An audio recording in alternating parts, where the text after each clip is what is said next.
रवि कुमार, स्वागत है आपका रिनेशा आईएएस में।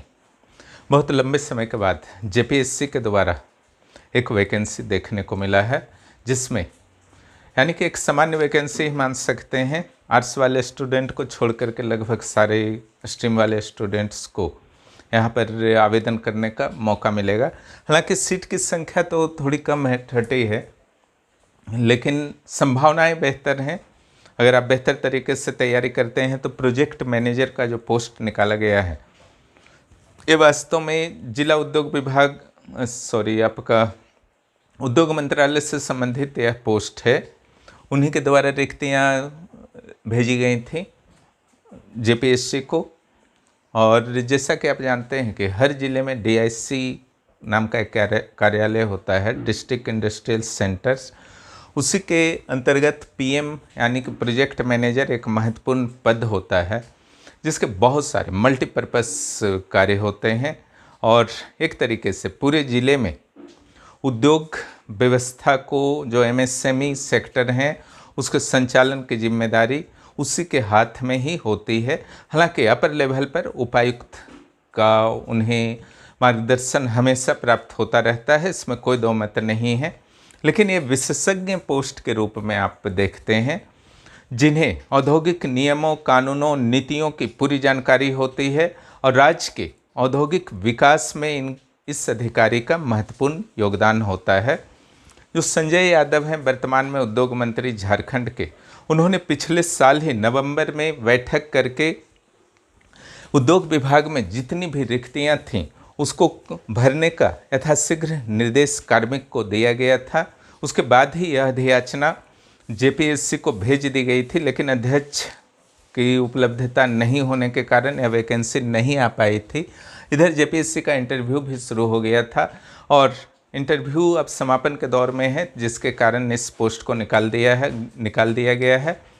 और मात्र 10 जुलाई तक आपको अवसर दिया गया है इस फॉर्म को भरने का। और 23 जुलाई तक जो जितने भी आपके सर्टिफिकेट्स हैं, बैचलर के अंक पत्र, प्रमाण पत्र, मैट्रिक वाला हुआ, उन सारे का हार्ड कॉपी आपको या तो पर्सनली जाके जमा कर देना है या फिर स्पीड पोस्ट के माध्यम से, रजिस्ट्री के माध्यम से आयोग के कार्यालय में भेज देना है। शुल्क जैसा कि 600 आपका है, इसमें भी 600 रखा गया है। SC/ST के लिए 150 रुपये है। दिव्यांगजनों के लिए 40% शुल्क में छूट रहेगी। जहाँ तक उम्र सीमा की बात है तो 35 ईयर्स रखे गए हैं। और कट ऑफ तिथि जो रखी गई है 1 अगस्त 2024 को रखी गई है, 1 अगस्त 2024 को। और इस कट ऑफ तिथि में अगर आपने 35 वर्ष पूर्ण कर लिया है तो निश्चित रूप से आप इस फॉर्म को भरने के लिए पात्र हैं। और महिलाओं के लिए उम्र सीमा में 3 वर्षों की छूट है और SC/ST के लिए 5 वर्षों की छूट है, यानी कि 40 वर्ष। OBC वगैरह के लिए भी कुछ छूट है, उसको वॉच कर लेंगे आप लोग। और जो सरकारी कर्मी हैं उनके लिए भी 5 साल की छूट है। 2003 के लेटर के अनुसार उनको भी 5 वर्ष की छूट सरकारी सेवाओं में प्राप्त होती हैं। जो इससे नीचे के हैं 4800 ग्रेड पे से नीचे के जो हैं, चूँकि इसका ग्रेड पे 4800 है, स्थायी किस्म का है। और सबसे बड़ी बात इसमें है कि इसमें सिर्फ मुख्य परीक्षा और इंटरव्यू होंगे। प्रारंभिक परीक्षा जैसी चर्चा कुछ नहीं की गई है। जहाँ तक बात आपका क्वालिफिकेशन की है, सीट्स की है, 30 था। हालांकि उस समय 780 पोस्ट क्रिएट करने की बात की गई थी, ठीक है, लेकिन बाद में इसको घटा करके 30 कर दिया गया। संभवतः सभी जिलों के लिए एक पोस्ट को ही किया गया। पहले बहुत सारे प्रोजेक्ट मैनेजर्स की नियुक्ति होनी थी, लेकिन उससे पता नहीं क्यों वापस करके 30 कर दिया गया। हो सकता है बाद में नियुक्ति फिर से हो, इसलिए तैयारी अच्छी तरीके से इसका कर लीजिए। बाद में फिर से पोस्ट आता है तो आपको एक्स्ट्रा तैयारी करने की ज़रूरत नहीं पड़ेगी। 30 पोस्ट जो है उसमें 13 जो है आपका जनरल का पोस्ट है और 2 EWS के लिए रिजर्व है, 3 शेड्यूल कास्ट, 8 शेड्यूल ट्राइब के लिए रिजर्व है और 2 BC1 BC2 के लिए आपका 2-2 सीट है ना। BC1 BC2 के लिए 2-2 सीट और फीमेल के लिए 1 सीट है, लेकिन वो हॉरिजॉन्टल है। खुद से अगर नहीं आ पाएंगे 30 सीट्स में तो उनको 1 सीट कट ऑफ डाउन करके दे दिया जाएगा। और खुद से आ जाएंगे तो नहीं दिया जाएगा। तो ये आपका सीट का ये हुआ। आपकी क्वालिफिकेशन क्या होना चाहिए, तो इंजीनियरिंग होना चाहिए किसी भी ब्रांच में। अगर आपने इंजीनियरिंग किया हुआ है तो आप भर सकते हैं। इसके अलावा ऐसा नहीं कि सिर्फ इंजीनियर ही भर सकते हैं। प्रोजेक्ट मैनेजर वाले को इकोनॉमिक्स से भी ऑनर्स किए हैं, मैथ से किए हैं, साइंस से, स्टैटिस्टिक्स से, सेरिकल्चर से, या इन्वायरमेंटल इंजीनियरिंग से, फूड टेक्नोलॉजी से, ठीक है, या फिर अकाउंट से, या फिर मैनेजमेंट से। इसके अलावा और देख लीजिएगा अगर कुछ और है तो, ठीक है। तो ये सारे से अगर आपने किया है बैचलर, तो निश्चित रूप से आप भर सकते हैं। अक्सर प्रश्न उठाते हैं अभ्यर्थी कि क्या अगर हमारे पास कोर्स है, अलग अलग सब्जेक्ट है, तो भर सकते हैं या नहीं। तो इसके लिए जेपीएससी सबसे बेस्ट जगह है, वहाँ से स्पष्टीकरण ले लीजिए। चूँकि यहाँ पर कुछ भी स्पष्ट नहीं किया गया है, इसलिए हमारी ओर से तो कुछ नहीं किया जाएगा। जो लिखा हुआ है उसी को मेरे द्वारा बता करके समझाया जा रहा है। अब ये जो आपका पोस्ट है प्रोजेक्ट मैनेजर, इसका नेचर क्या होता है, चूँकि इंटरव्यू के दौरान नहीं आपका काम देगा, तो पहले इसको वास्तव में डिस्ट्रिक्ट इंडस्ट्रियल ऑफिसर कहा जाता था, और संभावना है कि पूरे डिस्ट्रिक्ट में यह एक ही रहेंगे, ठीक है, डीसी के अंडर में काम करेंगे।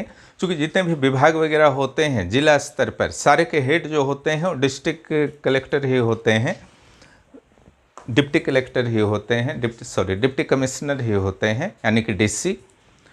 तो उपायुक्त के अंडर में ही वर्क करते हैं। लेकिन ये चूँकि तकनीकी पोस्ट है और इसके कार्यों में विविधता है, जिसके कारण इसका महत्व बढ़ जाता है। और डीआईसी की स्थापना स्पेशली केंद्र सरकार के निर्देश के बाद औद्योगिक नीति के अंतर्गत की गई थी, और उसका सीधा सीधा उद्देश्य था कि एमएसएमई सेक्टर को जिला स्तर पर बढ़ावा देने में यह सेंटर महत्वपूर्ण भूमिका निर्वाह करेगा। और राज्य सरकार का चूँकि टारगेट में इस बार है, जैसा कि संजय यादव ने कहा, माननीय मंत्री ने, कि हेमंत सरकार की इच्छा है कि झारखंड इस कार्यकाल में औद्योगिक क्षेत्र में तीव्रता से विकास करे और इसमें लोगों की भागीदारी हो। इसलिए डीआईसी को मजबूत करना है, और वहाँ पर जितने भी पोस्ट खाली हैं उसको यथाशीघ्र भरा जाए, और इसको तकनीकी पोस्ट को सबसे पहले टारगेट किया गया है। अब आपको दिमाग में आता होगा कि आखिर प्रोजेक्ट मैनेजर हम बन जाएंगे तो करेंगे क्या, ठीक है। आप करेंगे जितनी भी सरकारी योजनाएं होंगी उद्योग से रिलेटेड, उसको डिस्ट्रिक्ट लेवल पर आप लागू करवाएंगे, क्रियान्वित करवाएंगे। चूँकि एक सिविल सेवक का पोस्ट है भी, सारे पॉलिसीज, चाहे केंद्र सरकार की पॉलिसीज हो, राज्य सरकार की योजनाएं केंद्र या राज्य सरकार की होगी, सारे को आप ही को क्रियान्वित करने का एक तरीके से उत्तरदायित्व रहेगा। उद्योगों को किसी भी प्रकार के एमएसएमई सेक्टर को हेल्प की ज़रूरत होती है, सहायता, कन्फ्यूजन, सारे की जिम्मेदारी आप ही को होगी कि उन्हें दूर करें। इसके अलावा ऋण वगैरह की समस्या आ रही है, ऋण उपलब्धता की समस्या आ रही है, वहाँ पर भी आपको एक्टिव होना होगा। इसके अलावा रॉ मटेरियल, कच्चे माल से रिलेटेड अगर कुछ भी प्रॉब्लम आ रही है किसी भी एमएसएमई को, वहाँ पर भी आपको एक्टिव होना होगा प्रोजेक्ट मैनेजर के रूप में। इसके अलावा डिस्ट्रीब्यूशन, विपणन, जब प्रोडक्शन हो जाता है एमएसएमई के लिए, उसके लिए मार्केटिंग जो होता है बहुत ही इम्पोर्टेंट सेक्शन होता है कि कहाँ पर उनके सामानों को भेजा जाए, कहाँ किस तरीके से उनको अच्छा मूल्य प्राप्त हो सके सामानों का। तो उसके लिए मार्केटिंग बहुत ज़रूरी होता है और उसका वितरण बहुत ज़रूरी होता है, विपणन बहुत ज़रूरी होता है। यानी कि डिस्ट्रीब्यूशन एंड मार्केटिंग, विपणन और वितरण में भी आपकी प्रमुख भूमिका रहने वाली है। जितने भी ब्रांड वैल्यूज वगैरह सरकारी हैं, जैसे प्लस ब्रांड वगैरह हुआ, टाइफेड वगैरह, जो भी आपका होता है वो भी एक तरीके से आप ही के द्वारा संचालित करना है, प्रोत्साहित करना है। इंडस्ट्रियल डिस्प्यूट्स, कई बार लघु उद्योग हो, मीडियम स्केल इंडस्ट्रीज हो या स्मॉल माइक्रो इंडस्ट्रीज हो, हर जगह कभी कभी औद्योगिक विवाद उत्पन्न हो जाया करते हैं। औद्योगिक विवाद उत्पन्न होने के बहुत सारे कारक फैक्टर्स होते हैं।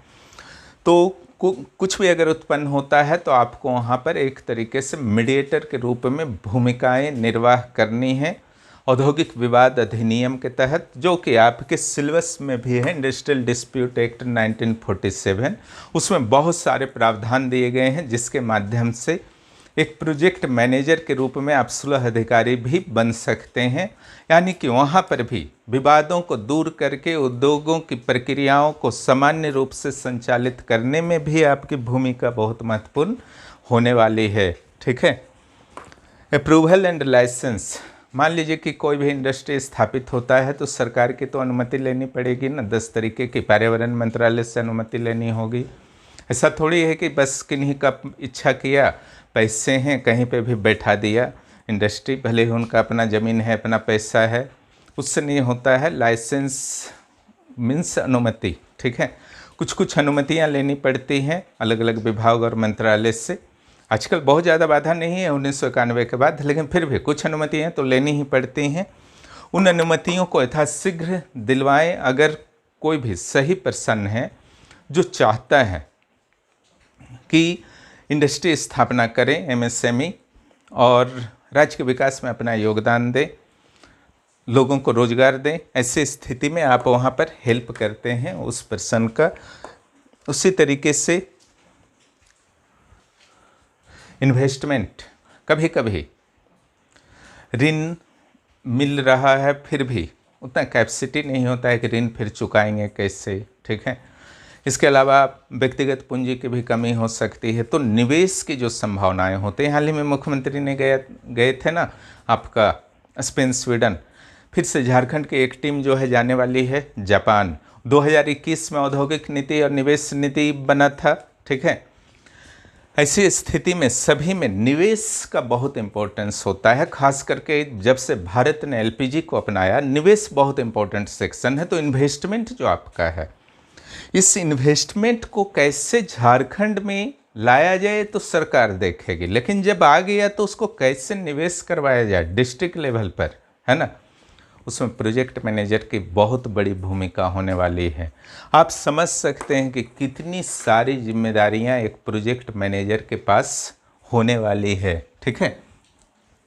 अब यहाँ पर जैसे आपका पढ़ना क्या है, ग्रेड पे ये 4800 है, 23/7 तक आप भेज देंगे हार्ड कॉपी, 10/7 तक आपका लास्ट ईयर है, 35 साल है, बाकी जो छूट है देख लीजिएगा, 1/8/24 कट ऑफ है। पढ़ने के लिए जो है आपका प्री यहाँ पर होगा ही नहीं, मैटर खत्म, है ना, यानी कि भर दिए केवल फॉर्म तो आप प्रीलिम्स क्वालिफाइड हो गए। क्लियर। ऐसा मौका बार बार नहीं मिलता है। मेंस आप देंगे, उसके बाद इंटरव्यू होगा। मेंस में क्या होगा, तो हिंदी पेपर होगा 100 मार्क्स का, 30% आपको लाना है, क्वालिफाइंग पेपर है। इंग्लिश पेपर होगा 100 मार्क्स का, 30% लाना है, क्वालिफाइंग पेपर है। तो पेपर 1 पेपर 2 तो खत्म हो गए। आपको बस एक नॉलेज होना चाहिए, एवरेज फेल नहीं होना है, अन्यथा बाकी कॉपी ही नहीं चेक होगा। पेपर 3 जो आपका होगा वो जीएस होगा, और यहाँ से आपका जो है मेहनत यहाँ पर आपको करना है। ठीक है। यहाँ संभवतः 200 मार्क्स है। 1 मिनट,